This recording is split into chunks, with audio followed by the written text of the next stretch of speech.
రూపం అఖండ ఆంధ్రులకి ఆరాధ్యమైనది. ఆ తేజం అఖిల భారతావనికి కీర్తిప్రాయమైనది. నటనైన రాజకీయమైన అదొక సంచలనాల చిరునామా. తెలుగు జాతిని మేల్కొల్పి దిశానిర్దేశం చేసిన మానవతల వీలునామా. ఇలా చెప్పుకుంటూ పోతే ఎన్నెన్నో అంతటి మహనీయ ఘనతని చరితని సొంతం చేసుకున్న మన అన్న స్వర్గీయ ఎన్టీ రామారావు గారి 90వ జయంతి వేడుకల్ని ఇటీవలే అమెరికాలోని జార్జియా స్టేట్ అట్లాంటాలోని నవరంగ్ థియేటర్లో అభిమానుల కోలాహలం మధ్య అత్యంత వేడుకగా జరపడమైనది. దీనికి మన నర్సరావుపేట టీడీపీ ఎంపీ శ్రీ వేణుగోపాలరెడ్డి గారు ముఖ్య అతిథిగా విచ్చేశారు. ఈ సందర్భంగా థియేటర్ వారు 100 ఏళ్ల భారతీయ సినీ చరిత్రలో అత్యుత్తమ చిత్రంగా ఎంపికైన మన తెలుగు చిత్రరాజం మాయాబజార్ని ప్రదర్శించడం ఈ వేడుకకే వన్నె తెచ్చింది. అభిమానులు అలనాటి తీపి జ్ఞాపకాలను గుర్తు తెచ్చుకొని మురిసిపోయారు. ఈ కార్యక్రమంలో తెలుగు వన్ వ్యవస్థాపక అధినేత శ్రీ కంఠమనేని రవిశంకర్ గారు కూడా పాలు పంచుకోవడం జరిగింది.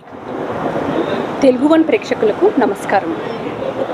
ఈరోజు మహానటుడు పద్మశ్రీ డాక్టరేట్ గ్రహీత అయిన స్వర్గీయ నందమూరి తారక రామారావు గారి జన్మదిన వేడుకలు అమెరికాలో అట్లాంటాలోని నవరంగ్ థియేటర్లో నందమూరి తారక రామారావు స్మారక ట్రస్ట్ ఆధ్వర్యంలో మనం జరుపుకుంటున్నాము. ఈ వేడుకలు ఎలా జరుగుతున్నాయో ఒకసారి చూసొద్దామా?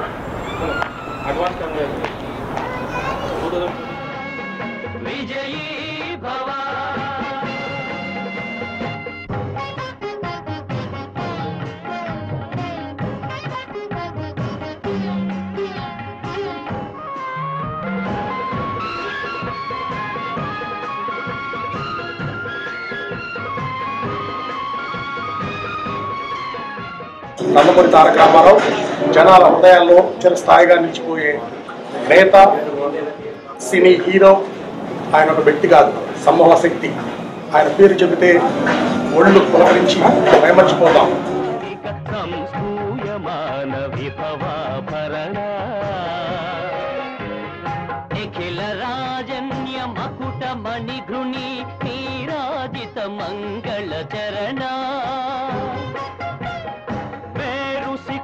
శిఖరాయమాణ గంభీర ధీర గుణ మానధనా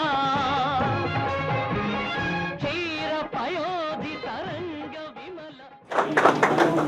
ఇక్కడ సోదరులు రావు శ్రీనివాస్ గారికి మరియు మా మల్లి గారికి, ఇక్కడ వచ్చేసినటువంటి పెద్దలు రామ్మోహన్ రావు గారికి, సర్ రవిశంకర్ గారికి, ఇక్కడ వచ్చేసినటువంటి తెలుగు జాతికి, ముఖ్యంగా నందమూరి తారక రామారావు అభిమానులకు, తెలుగుదేశం పార్టీ కార్యకర్తలకు, హరీష్ గారికి, మన అజయ్ గారికి, అందరికీ నా ప్రజానీకం నర్సరావుపేట పార్లమెంట్ ప్రజానీకం తరఫున ఎన్టీ రామారావు గారి 90వ జయంతోత్సవాలు మరి ఈరోజు అట్లాంటి నగరంలో నిర్వహిస్తున్న అందరికీ, నిర్వాహకులకి ఒక పార్లమెంట్ సభ్యుడిగా నాకు హృదయపూర్వక నమస్కారాలు తెలియజేస్తున్నాను.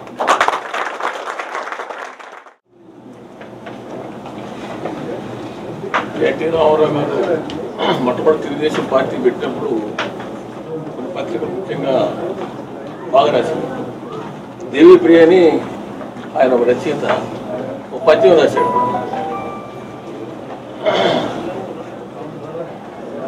తన రావణ దౌత్యంలో చిక్కుకుంది ఓటు చేత, తన రావణ దౌత్యంలో చిక్కుకుంది ఓటు చేత, అడివి రావుడు అడుగు పెడుతున్నాడు, మార్పు లేదు తెలుగు గీత.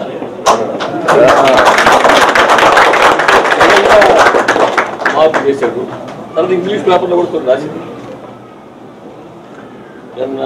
Congress people are playing musical chairs, and Congress people are playing musical chairs, N T Rama Rao to the state rise. Congress people musical chairs ఆడుతూ ఉంటే రామారావు 3 సార్లు రాష్ట్రం ఎదిగాడు.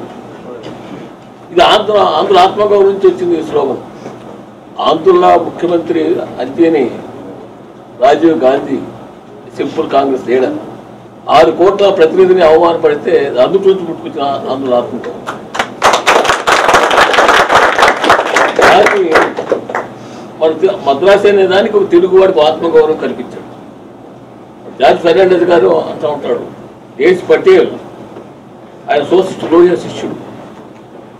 ఆయన పార్లమెంట్లో లోహియా ఉంటాడు, మన మాతృభాష ప్రేమిద్దామని.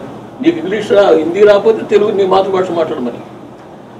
ఆయన తెలుగు మాతృభాష మాట్లాడితే లోహియా చేసి పెట్టారు. మైసూరు కన్నడ ముఖ్యమంత్రి చేశాడు. తెలుగు కన్నడ భాషతో మాట్లాడు పార్లమెంట్లో. దానికి ఆయన సరిపోయినప్పుడు ఏంటి మరి జార్జ్ ఫెర్నాండెస్ గారు ఒక మాట అన్నాడు, పార్లమెంట్లో కన్నడ భాషకి గౌరవ కల్పించడం పచ్చేయాలి. కన్నడ భాష గౌరవం కల్పించాడు. వాడు తెలుగు విగ్రహాలు పెట్టాడు, ఇద్దరు తెలుగు ప్రాంగణం పెట్టారు. మౌలాలు పెట్టాడు, బాధపడ్డాడు. తెలుగు దేశం కలిసి తెలుగు భాష చచ్చిపోతుంది. తెలుగు భాష తెలుగు వేషం మరి ముట్ల నాకు రామనవులు ఇప్పుడు అనేవాడు సామంత భాష, సామంత వేషం, సామంత భావం, సామంత భోజనం. వీళ్ళు కొంతమంది అని డ్రెస్ కలిసి వాడు పక్షులకైనా తెలుగు వేషాలు పంచి కట్టుకొని వేట మొట్టమొదటి పోయినప్పుడు పంచి కట్టుకొని పార్లమెంట్కి వెళ్ళిపోతారు. రోజు పంచి కట్టి ఏమైంది? మన వేషం మన భాష చచ్చిపోతాయి. రామారావు గారు ఆ నడిపినాక ఆ పర్సనాలిటీ మనం పూర్తి తీసుకొని ఒక తెలుగు వాడు ఆత్మగౌరవానికి ఒక భాష ఒకటే చాలు. బ్రెడ్ ఉండాలా, భాష ఉండాలి, ఆహారం ఉండాలా, భాష రెండు ఉండాలి. ఆయన మన నాకు రామనోలు అనేవాడు, communist think only of the stomach, Jan Sangh things only mind. But social mind food కూడా రెండు కూడా చాలా సమన్వయం. Beautiful persons. మీరు తెలుగుదేశం తెలుగు వేషాన్ని, తెలుగు భాషని, తెలుగు వాళ్ళ గౌరవాన్ని కాపాడడానికి, ఇక్కడ మీరు మన విలువలు కాపాడాలి, మన జాతి సంస్కృతిని కాపాడడానికి మీరు కృషి చేసి ఎన్టీ రామారావు ప్రేరణ పొంది తెలుగు జాతి గౌరవాన్ని నిలపడానికి కృషి చేస్తారు. నేను ఈ కార్యక్రమం అనుకోకుండా నేను రావడం ఐ ఫీలింగ్ వెరీ హ్యాపీ. ఆ మహానుభావుడు బాటలో నడుస్తున్నాను. వీడు కుర్రాడిగా ఉండగా మేము సోషలిస్టు జనతా పార్టీ కదా, వీడు ఎన్టీ రామారావు జెండా వేయించేవారు. మనం ఈ పార్టీకి నువ్వు రామరాజు జెండా ఎత్తాడు, అప్పుడు రామరాజు జెండా ఎత్తేవాడు. జెండా కట్టాడు బయట మీద. తర్వాత అట్లాంటి టైం ఈ మీకేమో ఈ జాయిన్ దిస్ పార్టీ. నిజంగా మన చాలా సంతోషం ఉంది. నాలుగు మన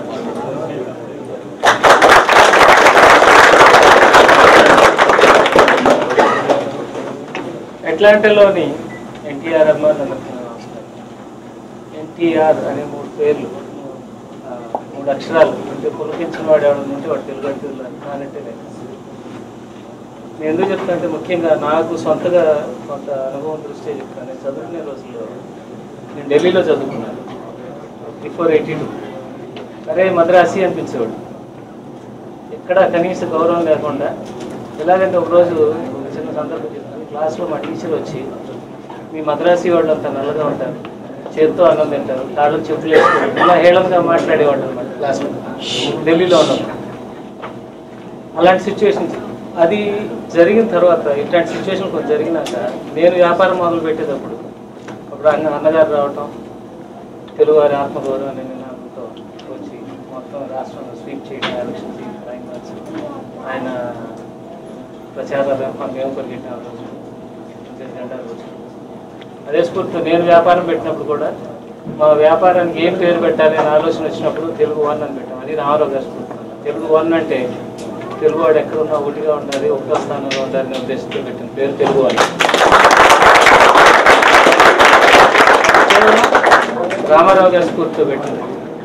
ఇంకొక విషయం నేను చెప్పదలుచుకుంది ఏంటంటే, రామారావు గారి చీఫ్ మినిస్టర్గా ఉన్నప్పుడు జరిగిన ఒక సన్నివేశం ఇది చాలా కొద్దిమందికి తెలుసు. రామారావు గారితో అత్యంత సన్నిహితంగా ఉండే ఒక వ్యక్తి బోధచంద్రరావు గారు ఈ మధ్య చనిపోయారు. రామారావు గారితో పాటు 9 నెలలు ప్రచారంలో తిరిగారు. తర్వాత ఆయన ఒక సన్నివేశం చెప్పారు.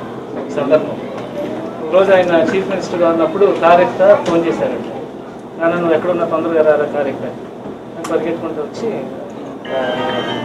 సెక్రటేరియట్లో సీఎం కాన్వాయ్లో ఆయన పక్కన కూర్చున్నారు.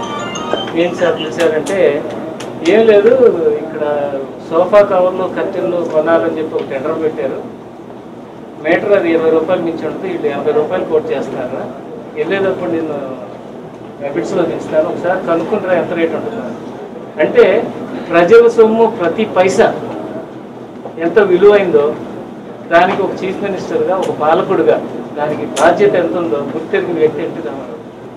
ఇవాళ లక్షల కోట్లు తిన్న వ్యక్తులు మేము చీఫ్ మినిస్టర్ కావాలి, మేము చీఫ్ మినిస్టర్ కావాలనుకుంటున్నాను. తిన్నదంతా మన సొమ్మేను అనేది ప్రజలు గుర్తించలేరు.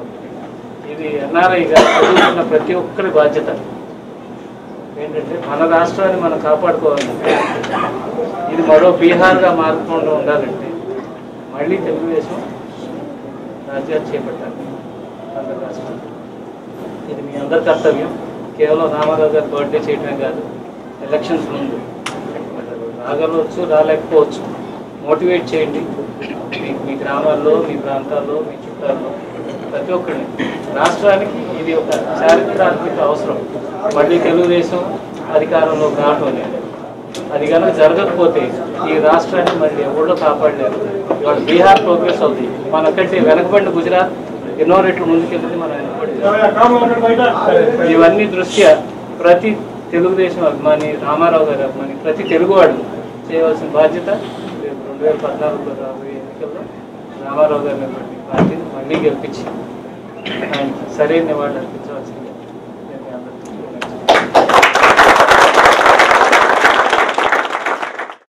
యశోధన సుయోధన జగనొప్ప గండ జయ హో, గండర గండ జయ హో, అధిరాజ కేతన జయ హో, ఆశ్రిత పోషణ జయ హో, జయ హో, జయ హో, జయ హో.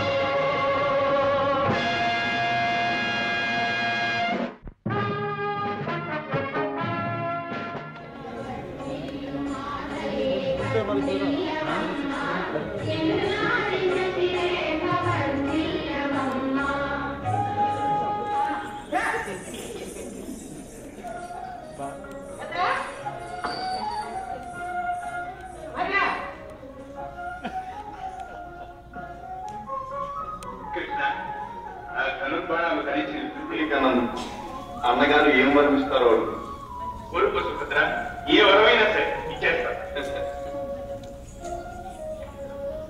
శశి నా కోడలైతే చాలు, ఇంతకన్నా నాకేమరం కావాలన్నయ్య? ఇది ఒక పెద్ద వరమైనా సుభద్ర. అమ్మాయి పుట్టినప్పుడే మీ కోడలు అనుకున్నాం. ఏ రుక్మిణి? అవునవును సుభద్ర, సందేహిస్తున్నావా? ఇంకా సందేహం? ఇది శశి నీ కోడలు, సరేనా?